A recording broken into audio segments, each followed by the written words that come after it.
Hello, and welcome to today's City Club Forum. My name is Ralph Delarada, and it is my pleasure to serve as the current president of the City Club of Cleveland. Established in October of 1912, the City Club has served as one of the nation's premier public podiums for civic dialogue, covering the most pressing topics of our time. Our guest speakers, rich in experience and knowledge, are here to spur discussion and learning amongst the citizens of Cleveland. I am very excited to introduce our guest today, Ambassador Nancy Soderberg. Ms. Soderberg is a distinguished public servant and a true international leader. She is widely regarded as a United States security and foreign policy expert. As Vice President of the International Crisis Group from 2001 to 2005, she ran its New York office and promoted policies for world conflict prevention at high-level institutions such as the United Nations. Prior to this, she held the rank of ambassador, serving as a presidentially appointed alternate representative to the United Nations. Here she worked hard to promote the United States national security interests in the Security Council, and even engaged in missions to key conflict areas and participated in negotiations on behalf of the U.S. From 1993 to 1996, Nancy served as Deputy Assistant to the President for National Security Affairs and Staff Director of the National Security Council. In this arena, she developed American national security policy, briefed the President, and managed crises. Nancy has also served as a trusted advisor to numerous important politicians.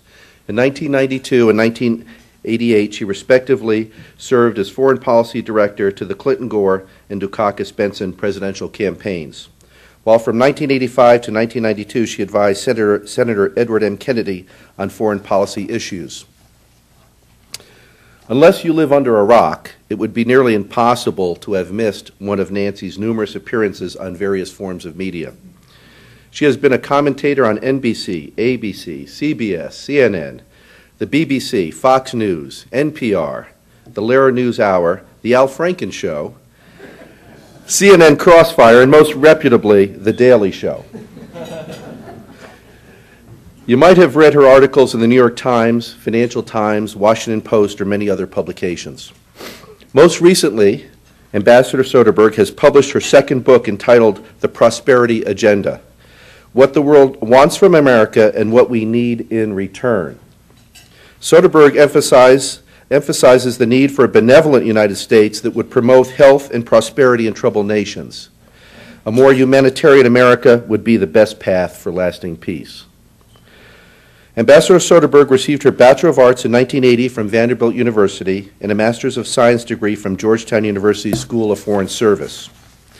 Nancy is a member of the Council on Foreign Relations. She has also served as president of the Sister Cities Program of the City of New York from 2002 to 2006, which is a nonprofit citizen diplomacy network that creates and strengthens partnerships between the U.S. and international communities. She has been an adjunct professor at Columbia University's School of International and Public Affairs and is currently a distinguished visiting scholar at the University of North Florida in Jacksonville. Ms. Soderberg is here to share with us her intimate knowledge of the opportunities and threats that the United States faces today. It is my pleasure to introduce such a distinguished public servant. Ladies and gentlemen, please join me in welcoming Nancy Soderberg to the City Club.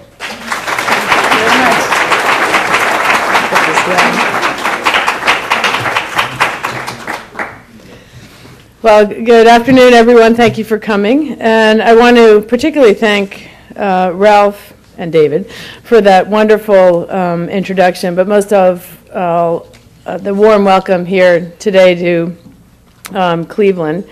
It's a real honor to be at the City Club today. You're 200 years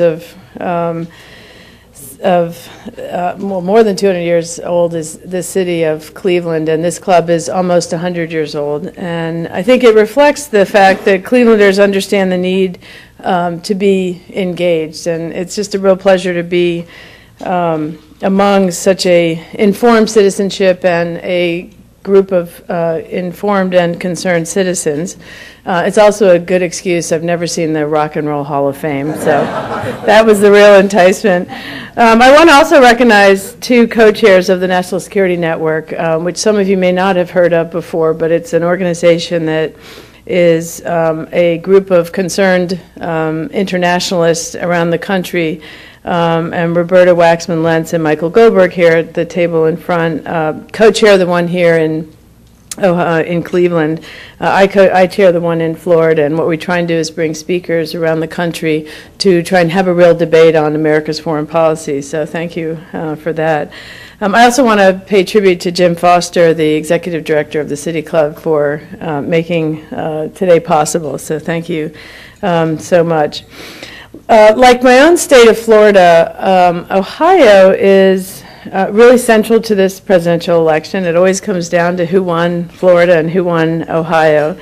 And I think that really is because you're at the center of the globalization, both the upsides and the downsides. And you can walk around the downtown here and see the changes going on right in front of your eyes. Some of them are good, some of them really affect communities in a very negative way. So what happens in America affects here in Cleveland more than most places in the country. And I was looking at your city's website in preparation for today, and something struck me that I think really underscores why Cleveland's such a special place and so important to the future of this nation. And it says here that describes Cleveland as a place of connections. It says, at its most fundamental, a connection can be a shared space, an urban plaza, a neighborhood park, a community institution, or even a coffee shop that connects people to one another in a way that creates a sense of place, a sense of belonging, that elusive but enduring thing that we call a community. And I wanted to use that as the launch for my talk today, to talk about what it means to be a part of the world community today. Because like Cleveland, all of America is part of the global community. Some places get it better than most. But like it or not, the United States is part of a global community. And because we're the lone superpower, if we do not lead, the rest of the world cannot solve its problems. When the lone superpower is on the wrong side of the global problems, everyone suffers. And today, the title of my book is The Prosperity Agenda, What the World Wants from America and What We Need in Return. So not coincidentally, I thought I might talk about what the world wants from America and what we need in return. And the answer is simply put, we must return to the basics. And the United States is at the core. You have to put the United States at the core of improving people's lives at home and abroad. And that is what we call a prosperity agenda. And today we must change course because we are not as safe as we must be. If you look at the world today, America is not secure. We face a variety of threats, all of which will be in the next president's inbox. Bin Laden may be living in a cave, but his organization is not. From their safe haven along the Pakistan-Afghanistan border, Osama bin Laden and the senior al-Qaeda leaders continue to plot attacks against America and its interests. Iraq, now a magnet for recruiting terrorists, appears to be moving forward at last. But anti-Americanism around the world is at an all-time high. And al-Qaeda continues to exploit that backlash to recruit more followers. Democracy, the antidote to the ideology of terrorism, is backsliding in the Middle East, in Russia, and Latin America, has yet to take hold in Afghanistan and Iraq. Pakistan's at risk from radical Islamists. Al-Qaeda and other terrorist networks continue their attacks.